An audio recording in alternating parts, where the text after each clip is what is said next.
The room smelled like old hope and fresh tea. Sundar Pichai stood near the window, his eyes lost in the slow movement of leaves outside. A soft wind blew across the garden, but his heart felt heavy. The silence between mother and son was not empty, it was filled with memories. Behind him, Lakshmi Pichai folded her only silk sari with care. It was yellow with faded red borders, a gift from her own mother. Saved for only the most special days, Amma Sundar finally said, his voice trembling. You don't have to come. This meeting is political, not emotional. Lakshmi smiled softly. Beta, what is politics without people? What is emotion, if not the seed of every decision? He is the Prime Minister, yes, but he is also a man, and I am a mother. Sundar looked down, his eyes burned, but not from shame, from something older, something deeper. He remembered the little home in Chennai. 2 rooms, 1 bulb, 1 plate, of food shared 3 ways. He remembered his mother skipping meals, smiling while lying about being full. He remembered her waking at 4 in the morning to light the small gas stove, boiling rice and faith at the same time. Amma, you don't have to prove anything to him, he whispered. She walked over and touched his cheek. Her palm was warm, soft, and trembling slightly. I am not proving anything to him. I am showing you who we are. The motorcade arrived without sound. Sundar watched as the black cars lined the road like chess pieces. When Prime Minister Narendra Modi stepped out, the guards straightened, reporters clicked, and a hush fell over the air. Sundar stepped forward first. Calm on the outside, storm on the inside. Modi's eyes met Sundar's. A smile followed, respectful, quiet, sharp. Namaste, Mr. Pichai, he said. You honor us. Thank you, sir. My mother is inside. She would like to meet you. A brief pause. Then Modi nodded. Then let's not keep her waiting. Inside the modest guest room, Lakshmi Pichai stood with her back straight and her heart open. She wore that one silk sari. No makeup, no jewelry, no pride except the quiet kind that lives in the way a mother breathes. As Narendra Modi entered, she folded her hands in namaste. Welcome to our home, sir, she said. He returned the gesture, but then hesitated. For a second, he looked almost nervous. Thank you, Maji, he said softly. You raised a son who changed the world. Lakshmi smiled. No, I raised a boy who remembered who he was. Those words struck like lightning. Modi looked at Sundar, then back at Lakshmi. The room felt heavy, like history itself had pulled up a chair. Do you know what we had, Prime Minister? She asked, eyes clear like a still lake. We had 1 fan, no fridge, but we had dreams. I taught my son to speak gently even when the world was loud, and I taught him to never forget the taste of humble food. Modi didn't speak, not right away. He simply nodded. The silence grew longer, more powerful than speeches. Then breaking the silence, Lakshmi said something unexpected. I wore this sari the day Sundar left for America. I didn't cry then. I won't cry today. But please remember something. When India sends its sons and daughters into the world, it is not to seek power. It is to spread light. Sundar stepped back, his vision blurred. He had spoken to presidents, signed billion-dollar deals, and stood on the biggest stages. But this moment was the loudest his heart had ever screamed. Narendra Modi slowly sat down beside Lakshmi. They didn't talk politics. They talked about school days, about food prices, about how water tasted better when carried in copper pots. Sindar watched them, tears quietly streaming, because for the first time, he saw not a prime minister, not a tech CEO, but a mother and a son, and a country between them. Outside, the cameras waited. Reporters whispered about policy and headlines. But inside, 3 cups of tea sat on a table. No gold, no cameras, only one old sari, one warm smile, and a memory Sundar would never forget. This was not just a meeting, it was a mirror, and Sundar knew, in that moment, that even if the whole world applauded, Hemant would never be louder than his mother's silence. The next morning, the house was quiet again. The media vans had left, the teacups were cleaned, but something had shifted inside Sundar Pichai. He sat alone on the balcony, notebook in hand, but he wasn't writing code or plans for Google's next big step. Instead, he was drawing lines of memory, lines of pain and pride. His mother walked in holding 2 glasses of warm milk. She didn't speak at first.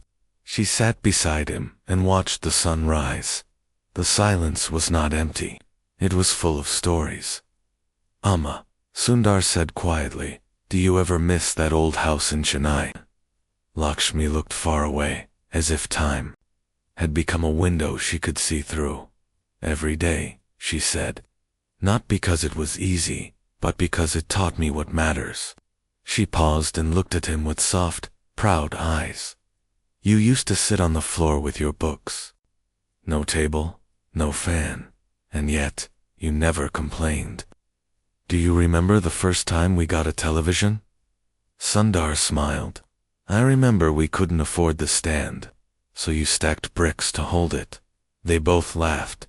Not loudly, not bitterly, but gently. The kind of laughter that knows pain and still chooses joy. That evening, Sundar received an invitation to speak at a school for underprivileged children in Delhi. He was tired, emotionally drained, but when he looked at his mother, who simply nodded once with calm encouragement, he said yes. The school was small, 1 building, no fancy labs, some benches broken, some children barefoot, but their eyes bright, curious, full of fire. When Sundar entered, the children clapped like he was a superhero. He raised his hands and smiled, but his voice caught for a second. He looked at the little blackboard, the dusty fans, the single computer in the corner. He took a deep breath. "I was once one of you," he began. The room went silent. "I didn't grow up rich. I didn't have air conditioning or high-speed internet. But I had 2 things, my mother and my dream." He told them about Cheney, about exams during power cuts, about eating rice with salt because vegetables were too expensive, about studying by candlelight when the electricity failed. But then, he told them about strength. "My Amma," he said, pointing to Lakshmi sitting quietly at the back, "sold her wedding jewelry to buy my first airplane ticket." The children gasped. "Son," continued, "she gave up everything so that I could chase something." He paused. "And I promise you, if you respect your parents, honor your teachers, and never forget your roots, the world will open its doors. But more than that, your heart will stay clean." After the speech, one girl walked up to him, small, thin, wearing worn-out sandals. She held out a folded piece of paper. Sundar opened it. It said, "I want to be like you, but I don't have a mother." He froze. His fingers shook. Lakshmi came forward and placed a hand on the girl's head. "Then you have me," she said. And, just like that, without cameras or applause, Lakshmi Pichai adopted another dream. On the drive home, Sundar didn't say much. He kept glancing at his mother, then at the note in his hand. Something had shifted inside him again. "Oma," he said finally, "do you think I've done enough?" Lakshmi looked at him kindly. "The world measures you by what you build," she said, "but I measure you by what you heal." He turned away so she wouldn't see the tears, but she already knew, because only a mother knows when her child is crying without sound. That night, he sat down and wrote an email, not to an engineer, not to a politician, but to the Google board. He wrote about India. About children, about one school with one broken bench and one glowing girl. He proposed a new idea, a fund for rural education, not just computers, but teachers, books, clean water, school meals, and electricity. He named it Project Uma. He didn't ask for approval. He didn't need permission, because some decisions don't come from the brain, they come from the soul. Lakshmi walked in later that night, her steps quiet. "What are you doing, beta?" "Changing the world again," Sundar said with a smile, closing his laptop. She smiled and sat beside him. "Just remember, no matter how high you fly, always land where your roots are." He nodded slowly. Outside the stars blinked gently, and inside, a mother and son sat shoulder to shoulder. This was no longer just Sundar Pichai's story. This was the story of every child who had only one Saree and a smile behind them, and that was enough. 3 months passed. Project Amma spread like quiet fire. Small schools in forgotten corners of India began to receive new benches, painted walls, clean drinking water, solar lights, and most importantly, hope. Sundar didn't hold press conferences. There were no flashy videos, just quiet work, real work. Schools that no one visited before suddenly had Google engineers fixing Wi-Fi and teaching teachers. Children who had never touched a computer were writing their first emails. And Lakshmi watched it all unfold from a quiet corner in the house, sipping her morning tea, as letters from across India came pouring in. Thank you notes from headmasters, handmade drawings from children, photos of kids smiling in brand new uniforms. But amidst all this joy, one letter stood out. It arrived in a thin envelope, handwritten, no stamp. It was from an old teacher, Sundar's science teacher from Chennai, Mr. Ravi. The letter read, "Dear Sundar, I heard about Project Amma. I cried when I read the news in the paper. Not because you became successful, not because the world finally sees you. I cried because I remembered the boy who never let me see his torn shoes. You were quiet, respectful, and always stayed after class to ask one more question. I always wondered how far you'd go. And now, I see your mother walked with you every step of the way. But I am writing to you today not as a teacher. I am writing as a citizen. There is a village called Venmar, 2 hours from Chennai. They have no school. The kids sit under a tree, no blackboard, no books, not even a toilet. But they have dreams. They just don't have someone to believe in them. Will you come? Not as Google, not as a CEO, but as Sundar, my student." Their brother with hope, Mr. Ravisundar, read it once, then again, his hands trembled. He closed his eyes and saw himself back in Mr. Ravi's classroom. Back when a chalkboard was a luxury, when one question could change his whole future. He looked up at his mother. "Amma," he said, voice low but firm, "I have to go." Lakshmi didn't ask why. She simply stood up and began packing a tiffin box. When Sundar arrived in Venmar, there was no welcome gate, no banners. Just dust, open skies, and 30 children sitting under an old neem tree. They didn't recognize him. He wore a simple white kurta, no security, no cameras. He sat down beside them on the ground. "Can I join your class?" he asked. The children looked at each other, confused. A girl with short hair raised her hand. "Are you a teacher?" Sundar smiled. "I'm still learning." She nodded seriously. "Okay, then you sit behind me." They all giggled. Sundar smiled wider. He spent the whole day there, helping them draw alphabets in the dirt, telling stories, asking what they wanted to become. One boy said, "I want to build a rocket."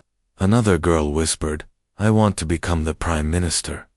He laughed with them, but inside, he felt a knot in his chest, because dreams should not have to grow in dust at the end of the day. He stood and looked around. Then he made a call. "This village," he told the Google India team, "will have a school. Not next year, not next month.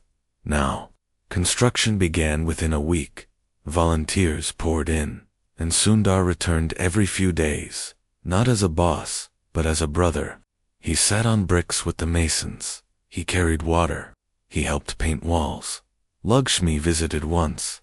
She brought sweets for the children and tied their hair with ribbons. "They remind me of you," she said.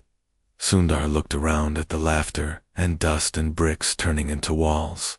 "Oh ma," he whispered, This is the only legacy that matters." One afternoon, during a break, Sundar sat with the village elder, an old woman named Meena. She looked at him and said something he would never forget. "You are not big because you lead Google," she said. "You are big because you came back." He looked down, unable to speak. Then she added, "But you are still small because you listen." Months later, the school opened. No politicians came, no media, but 30 children in clean uniforms stood straight and sang the national anthem for the first time under a proper roof. And in the back row, Lakshmi Pichai stood with her hands folded, a quiet tear slipping down her cheek. Sundar didn't give a speech, he just bent down and tied one boy's shoelace. Because some leaders don't raise their voice, they lower themselves. That night, back at home, Lakshmi placed the photo of the Venmar school beside Sundar's graduation. "Photo from Stanford," she said nothing, but Sundar saw it, and he understood what pride really looked like. A month after the school in Venmar opened, Sundar returned to California. Google was waiting, so were investors, engineers, deadlines, and the weight of 1 billion users.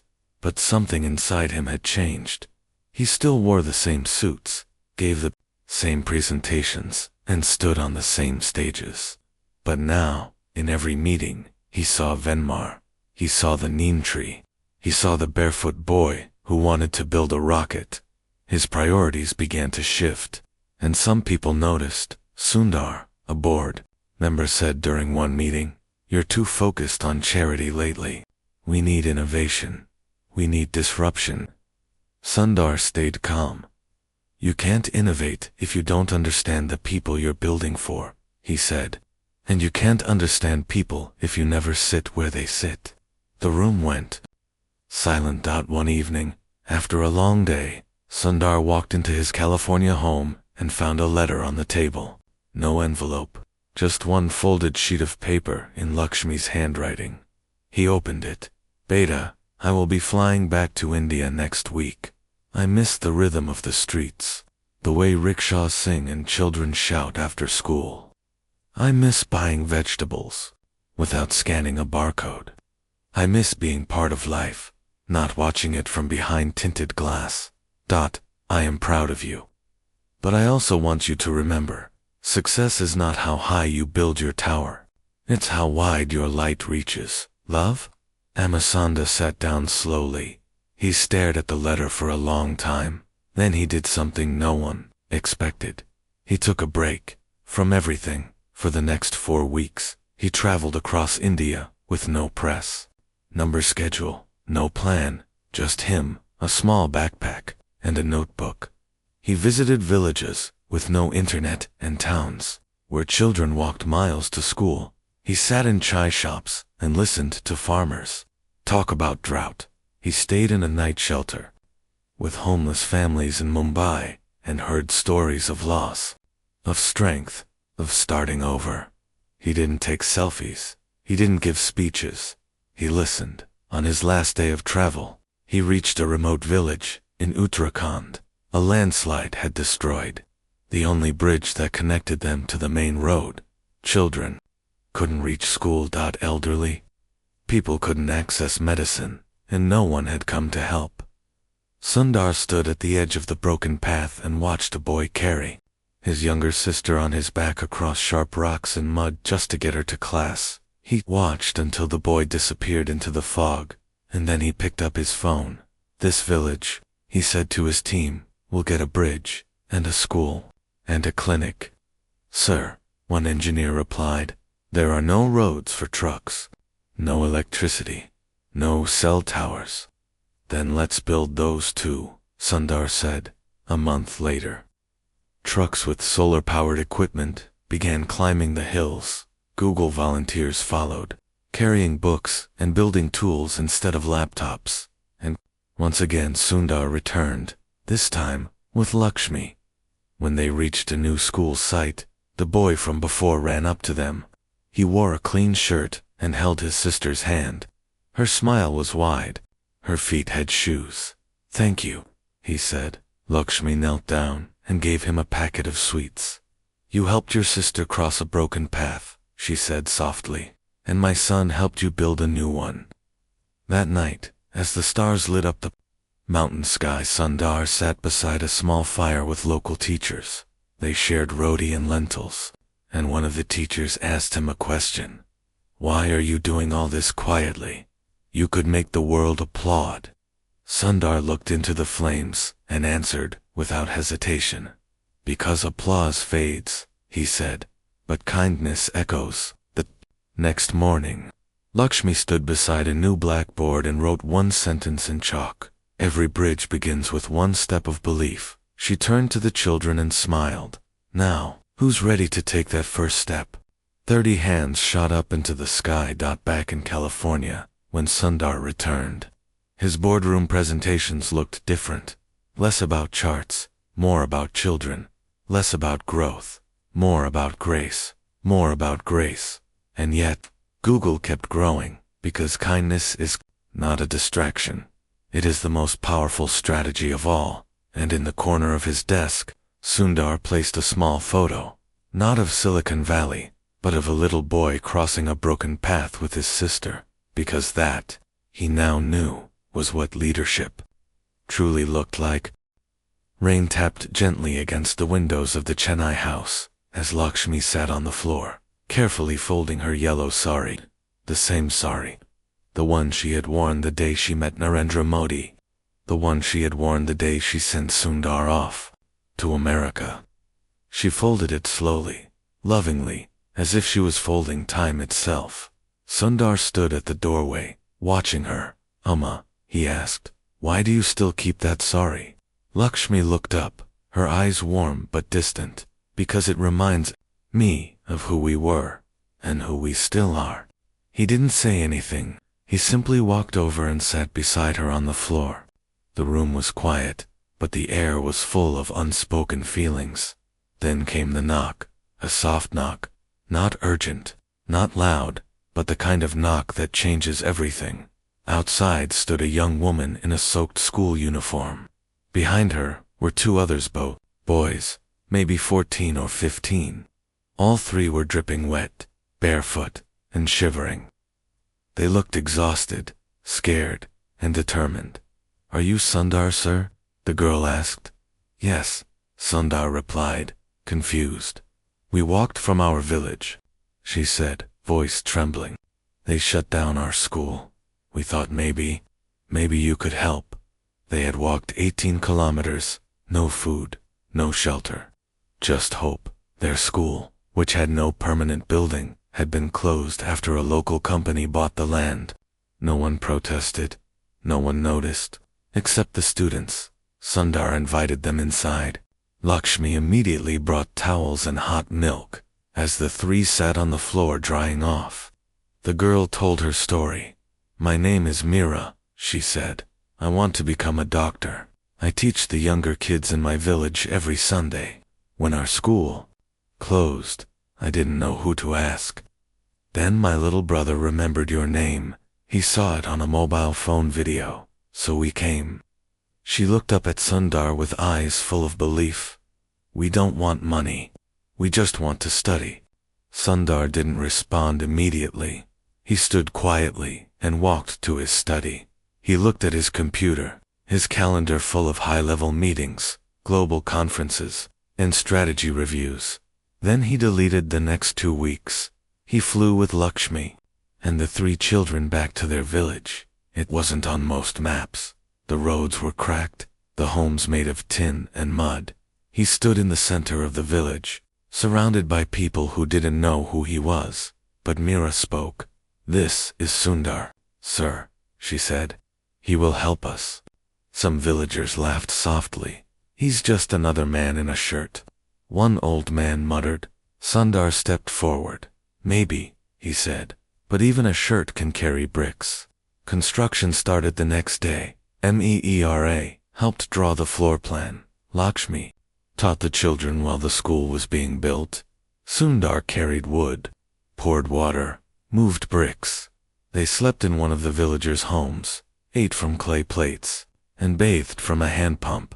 It was simple. It was real. Within 3 weeks, a 2-room school stood tall under the morning sun. They painted it bright green. They named it Mira. Vidya, Kendra, Meera, cried when she saw her name on the wall. But I didn't do anything, she whispered. Lakshmi smiled. You believed. And that is everything. On the last day, as Sundar was packing to leave, an old woman came to him with a bag of rice. We are poor, she said, but this is from our hearts.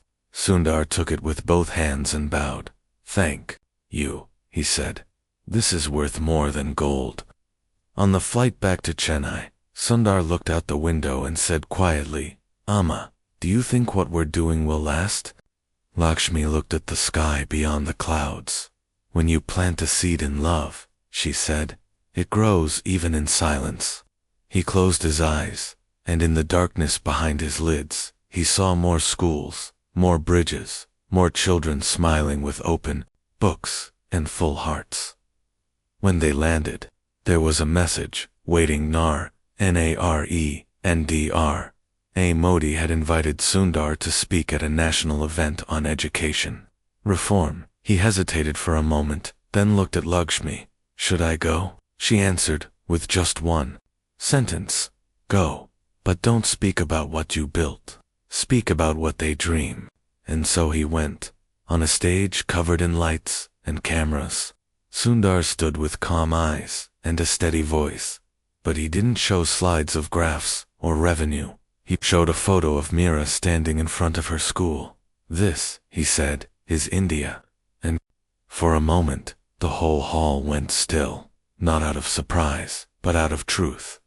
After the speech, reporters asked him how he balanced being a global CEO and doing such work on the ground. He answered simply, I'm not balancing two things. He said, they are the same thing.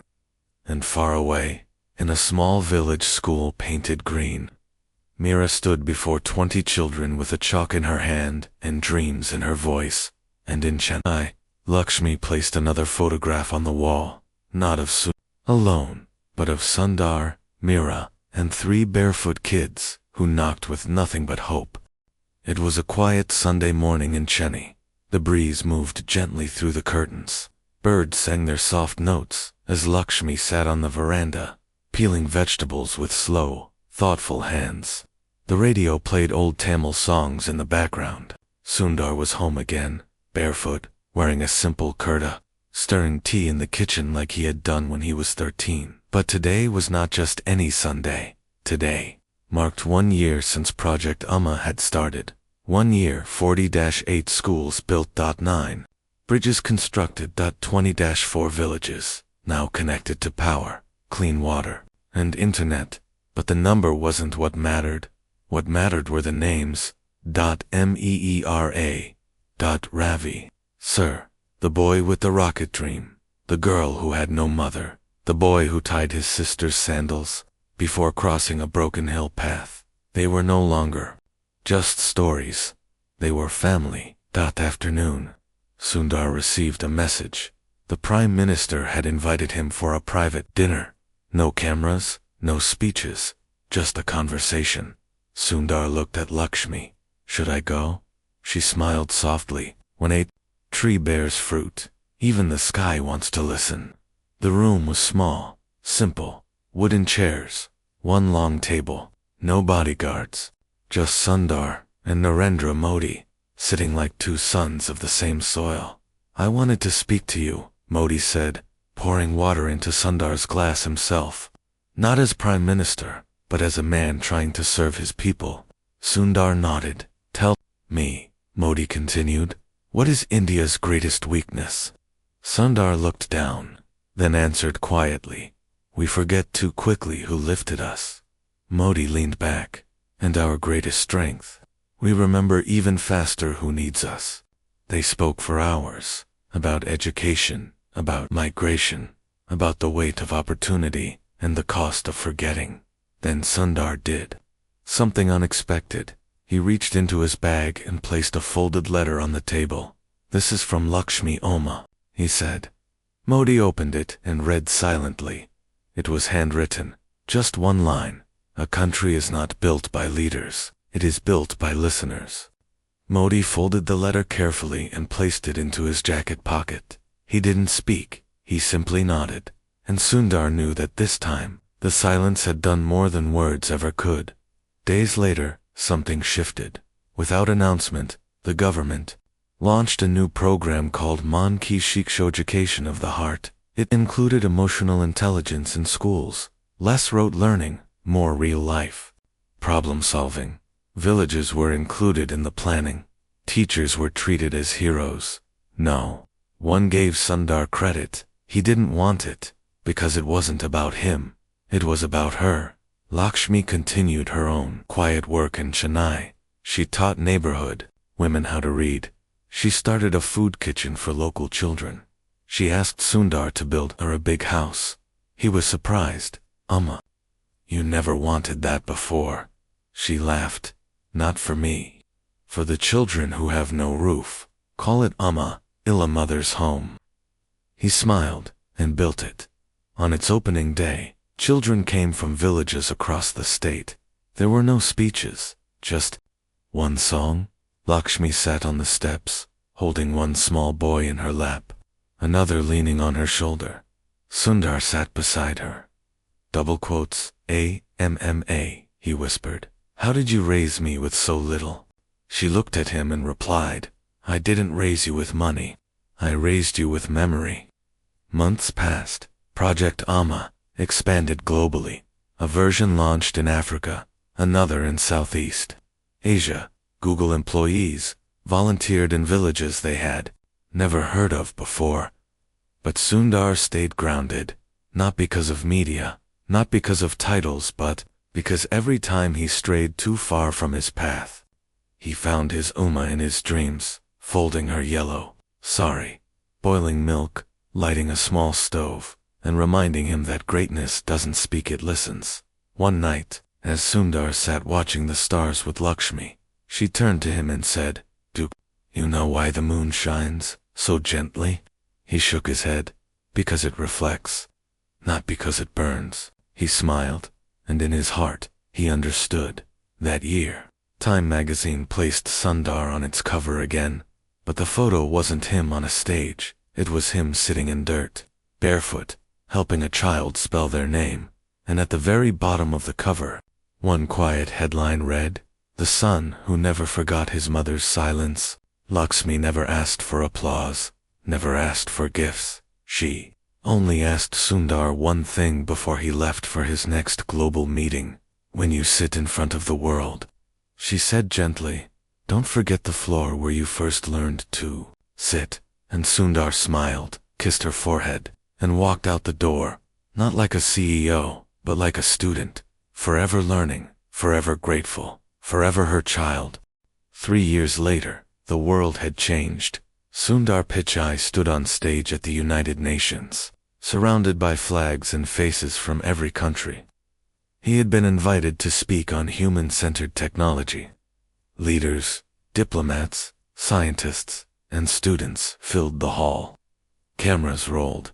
The world was watching, but his eyes searched for only one face.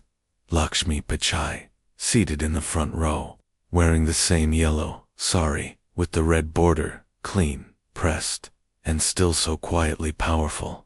When Sundar stepped up to the podium, the crowd waited for the usual statistics, charts, digital futures.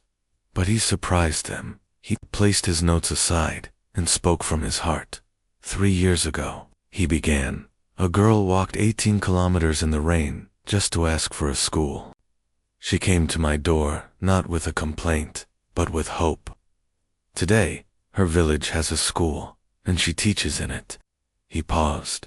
5 years ago, my mother wore this saree, he pointed gently, when she welcomed the Prime Minister into our home. She had only one fan and one saree, but her presence was enough to silence a room full of power. He breathed slowly, What I've learned is this technology is only useful if it listens before it speaks. We cannot build better machines unless we first build better hearts. He told the world about Ilm, the home for abandoned children in Chennai. He spoke about schools powered by solar energy in forgotten mountain villages. He shared stories not of apps or algorithms, but of laughter in dusty classrooms, of children writing their names for the first time, of kindness that required no translation. And when he finished, the hall rose in silence, not clapping yet, just rising, because sometimes the soul responds before the hands do. Then came the applause, long, genuine, human. After the speech, Lakshmi joined him backstage. He looked at her and asked, "Did I speak well?" She smiled and handed him a small packet. He opened it. Inside was a single jasmine, flower white, delicate, full of fragrance. "You used to give me these after every school exam," he said softly. "And you still pass," she whispered. They laughed, together, quietly, as mother and son back in India. Project Amma had now reached over 1 million students, but Sundar kept his distance from celebration. He traveled village to village, not with cameras, but with books, chalk, and open hands. He sat with teachers and farmers. Ate from banana leaves, listened more than he spoke, and in every place he went, they knew him not as CEO or Sir. They called him Anna Big Brother, and that was the title he wore with the most pride. One day, while returning to Chennai after visiting a flood-affected village, Lakshmi fell ill. Not sudden, not loud, just quietly, like a leaf returning to the soil. Sundar stayed by her side for days, holding her hand, reading to her, feeding her soup. And when the time came, Lakshmi closed her eyes with one last whisper, "Never forget the floor." Then silence, not the silence of pain, but the silence of peace. Thousands came to pay respects. Students from every school, teachers from every school, teachers from every state, children holding handwritten notes. Nem, Era, stood beside Sundar, holding a photo of Lakshmi tying her hair. The boy who had once crossed sharp rocks with his sister now brought a garland of marigolds and placed it at her feet. They didn't cry loudly, they stood in silence, because Lakshmi Pichai had never needed noise. Her love was soft, her strength was silent, her legacy, eternal. Years later, a statue stood outside Miravidya, Kendra. Not of Sundar, but of Lakshmi I. Holding a book in one hand and the other extended outward, welcoming every child who entered. Below the statue were words, engraved in simple Tamil: "Listen with love, lead with light." Sundar never stopped working, never stopped giving, but whenever he stood on a stage, anywhere in the world, he wore a small pin. It was a folded image of that statue, because no matter how far he traveled, how many awards he received, or how many titles followed his name, he never forgot the one that mattered most. A MMA S son.